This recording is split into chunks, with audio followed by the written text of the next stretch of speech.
Coucou les merveilles, c'est Chloé. Je vous propose un tirage en synchronicité avec l'oracle de la prophétie des étoiles de Carole Anne Eskenazi.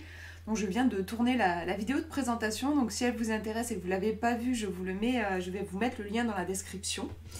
Donc, comme on est avec les étoiles, avec ce jeu, j'avais envie de vous proposer dans ce tirage de faire un vœu. Formuler un vœu, prenez le temps de le faire. Donc vous pouvez mettre une pause avec la vidéo pour vraiment vous recentrer, vous concentrer.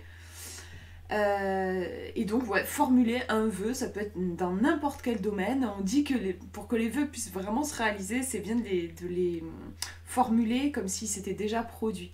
Donc, par exemple, j'allais dire au présent, voire même au passé. Genre, par exemple, j'ai rencontré l'amour de ma vie, ou ça y est, je suis enfin en parfaite santé. Enfin bref, vous le formulez comme vous voulez, mais en tout cas, c'est bien que vous puissiez vraiment le ressentir comme quelque chose que vous avez déjà. Et ensuite, je vais vous laisser choisir, désolée pour il y a mon petit cookie qui prend un petit peu la première place. J'espère que ça ne va pas vous déconcentrer pour choisir votre carte. Je trouve que ça peut être sympa. Imaginez que ces cartes, ce ne sont pas des cartes, mais ce sont des étoiles. Vous allez choisir une étoile. L'étoile qui, selon votre cœur, selon votre ressenti, va vous permettre de réaliser votre souhait. Donc voilà, je vous laisse choisir, je vais vous les écarter bien pour que vous puissiez bien les voir. Voilà. Quelle est l'étoile vers laquelle vous êtes le plus attiré quand vous pensez à votre souhait? Première étoile ici, deuxième ici et troisième là. Je vous laisse choisir. Et on va regarder ça. Donc si vous avez choisi la première étoile, donc la première carte, elle vous demande où est ta maison. Dans quel endroit te sens-tu chez toi? C'est-à-dire relié à la terre, nourri par les racines que tu as plantées, inspiré par le panorama qui t'entoure en connivence avec l'environnement. Ce refuge, nous t'invitons à le trouver si tu ne l'as pas encore, ou à t'y rendre, au moins par la pensée si tu le connais déjà. Tu as besoin d'un cocon protecteur où poser ton cœur et tes valises. Rejoins donc la maison où ton être peut se sentir en douceur et en sécurité. Donc là, l'étoile semble vous dire que vous avez... En fait, il y a vraiment une énergie de sécurité. Vous avez besoin de vous sentir en sécurité avant de voir votre rêve se réaliser. C'est vrai qu'il y a une notion aussi de ralentissement. La maison, pour moi, c'est vraiment, ça me ramène en numérologie au chiffre 4, qui est vraiment dans la structure. Quand on fait un vœu, un souhait, on peut être des fois un petit peu excité, on veut vite que ça se réalise. Voilà, il y a quelque chose qui pétille, qui frétille, c'est tout de suite, c'est maintenant. Si c'est votre cas, ici on vous demande en fait plutôt de ralentir. Je pense qu'il y a un besoin de patience en lien avec votre souhait, la réalisation de votre souhait. Vous avez peut-être besoin de vous retrouver. Moi, c'est ce que j'entends aussi quand on dit où est ta maison. Besoin de vous retrouver.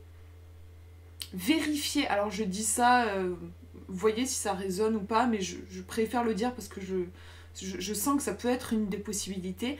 Vérifiez que ce soit bien un souhait qui vous appartienne, qui est bien le vôtre, que vous n'êtes pas en train de formuler un souhait qui est plus en lien avec votre ego, ou un souhait que vous savez que si jamais il se réalisait, votre famille serait hyper fière de vous, vous seriez plus reconnu, enfin voilà, ce genre de choses. C'est vrai que on peut facilement glisser dans ce genre de souhait sans même s'en rendre compte, et en fait on capte pas que finalement c'est pas ce que désire réellement notre âme. Vérifiez que ce soit bien un souhait qui soit 100% de vous et pour vous, et aligné avec votre être profond. Je pense qu'il peut y avoir une notion de fatigue et d'épuisement. Vous avez besoin de prendre soin de vous. Là, il y a vraiment un truc comme ça, vous devez prendre soin de vous. L'étoile demande que vous preniez soin de vous, que vous ralentissiez, que vous vous mettiez en sécurité dans un cocon dans lequel vous vous sentiez bien.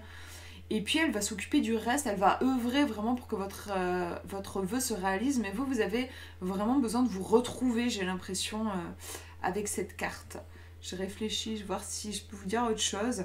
Au niveau des mots-clés que je vois, je vous laisse voir aussi par rapport à votre souhait, faire le lien avec votre souhait que moi je ne connais pas. On vous dit refuge, chez toi, cocon, protecteur, cœur. Il y a eu aussi la notion de poser ses valises. Il y a peut-être un fardeau qui a besoin d'être déposé. Et sécurité. Voilà pour cette carte. On va regarder la numéro 2. Si vous avez choisi l'étoile numéro 2, ne te laisse pas impressionner et rebondis. Voici une épreuve passagère. Respire un bon coup, ne pars pas dans un tourbillon de peur ou de stress, ça n'en vaut pas la peine. Il s'agit d'un simple exercice de voltige. Déploie ta force intérieure, garde la tête froide et les idées claires. Et surtout, dis-toi que tu en as vu bien d'autres. Tout ceci va passer, nous te l'assurons, et tu retomberas sur tes pieds tel un gracieux funambule, en ayant au passage réalisé une nouvelle prouesse qui prouve ton adresse et ton talent. Là, on a une notion un petit peu d'épreuve par le feu. J'ai l'image d'un tigre qui va sauter à travers un cerceau de feu. Ici, l'idée, c'est par rapport à votre souhait, vous allez devoir, je pense, vous montrer déterminé et montrer que vraiment c'est quelque chose que vous voulez. Il ne s'agit vraiment pas de rester ici assis sur son canapé, les bras croisés. Il va falloir bouger. Pour moi, on a l'énergie du feu vraiment qui est présente ici. Le feu, c'est aussi le phénix, c'est la transmutation, c'est la transformation qui peut se faire par la douleur, mais qui se fait et qui est puissante. Il y a beaucoup de puissance en lien avec votre souhait. Donc là, vous allez avoir besoin, je pense, de courage, de ténacité, de persévérance, une forme de résilience aussi, ne pas vous laisser arrêter par les obstacles, par les difficultés. C'est vrai que quand on regarde, moi j'aime bien regarder des histoires inspirantes de personnes qui ont réalisé des rêves, des trucs un peu fous, des projets un peu dingues. Et ben franchement, c'était pas un long fleuve tranquille pour y arriver. Il y a toujours des difficultés pour arriver à faire éclore un rêve. Des fois, j'ai même l'impression que plus notre rêve est grand, plus on va avoir aussi des difficultés qui vont être importantes. Ça fait partie de l'équilibre, en fait, j'ai l'impression, de la vie, de l'équilibre des choses. En tout cas, voilà, ne vous laissez pas impressionner et continuez à avancer, c'est le conseil par rapport à votre souhait ici. On va regarder la troisième étoile, donc la troisième carte. Elle nous dit « Attends-toi à en voir de toutes les couleurs ». Tu as deux manières de comprendre cette phrase. Oui, tu peux t'attendre à des remous, à de l'inattendu, à expérimenter une transformation radicale, où tu ne seras plus jamais semblable à ce que tu étais auparavant. Et oui, cela peut t'impressionner de prime abord, mais sache aussi que dans le même temps, tu vas justement découvrir de nouvelles couleurs, absolument inédites, qui vont complètement redessiner ta vie, mais uniquement pour le meilleur. Nous y veillerons. Donc là, ouais, du coup, on nous parle de couleurs. Moi, je vois une palette d'artistes avec des couleurs totalement inédites que l'œil n'a encore jamais vues. Pour moi, dans cette carte, on nous parle de l'importance de se réinventer. Par rapport à votre souhait, vous allez avoir vraiment besoin de sortir de votre zone de confort, de tenter des trucs auxquels presque vous auriez jamais pensé dans vos rêves les plus fous. Osez vous aventurer dans cette zone qui, pour vous, est presque de l'ordre de l'impossible. On a quelque chose de cet ordre-là ici, il faut vraiment oser. Ouais, il y a quelque chose d'assez, oui, un peu fou, un peu téméraire. J'ai un mélange de plein d'images. Forcément, je vois une licorne avec toutes les couleurs, avec tout ça.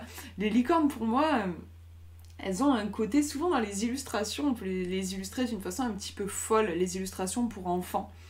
On a deux façons d'illustrer les licornes. On a la licorne très gracieuse, très sage, très pure, qui rappelle un peu l'énergie des elfes. Et puis on peut avoir des licornes un peu rigolotes, un peu faux-folles.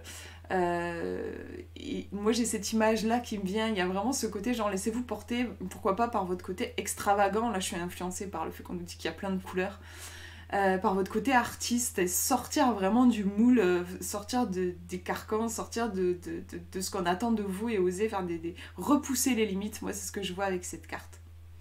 Voilà pour ces tirages, mais j'espère que ça vous aura inspiré, que ça vous aura aidé à y voir plus clair aussi par rapport à votre souhait. Je vous fais de gros bisous et je souhaite vraiment que votre vœu se réalise.